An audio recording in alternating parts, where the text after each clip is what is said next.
Throat pain అంటే that's a common term actually. It can be multiple reasons. Even acid reflux వల్ల కూడా throat pain రావచ్చు. Infection వల్ల కూడా థ్రోట్ పెయిన్ రావచ్చు.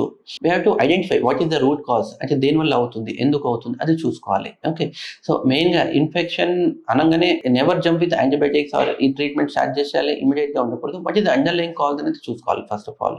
యాసిడ్ రిఫ్లక్స్ కూడా వన్ ఆఫ్ ద కాజ్ ఉంటుంది. థ్రోట్ పెయిన్ రావడం, కాఫ్ రావడం, ఇట్లాంటి ప్రజెంటేషన్ ఉంటుంది. So we have to check our life style modifications. Life style modification like diet habits మార్చుకోవడం, spicy foods or timely food తినడం, ఇట్లాంటి కొన్ని ప్రికాషన్స్ తీసుకోవాలి మనం. రైనీ సీజన్లో కొద్దిగా థ్రోట్ ఇన్ఫెక్షన్స్ అవన్నీ రావడం కొద్దిగా కామనే. ఎందుకంటే కొద్దిగా బయట ఫుడ్స్ ఈ టైంలో ఏంటంటే వైరస్ అనేది ఎక్కువ అవుతూ ఉంటుంది మనకు, ఎస్పెషల్లీ ఈ రైనీ సీజన్లో. And every year we are seeing some new viruses are coming again into the season, like post Covid.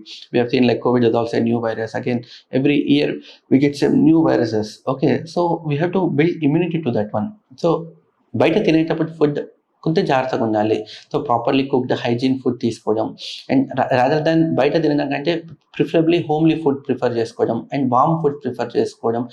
This would be more advisable rather than stale foods కానీ, లేదా అంటే బయట తినే పదార్థాలు అవాయిడ్ చేసుకోవడం, బయట జంక్ ఫుడ్స్ అవాయిడ్ చేసుకోవడం, ఇట్లాంటి బెటర్గా ఉంటుంది. Rather than we advise you to go for home అంటే homely food and fresh foods.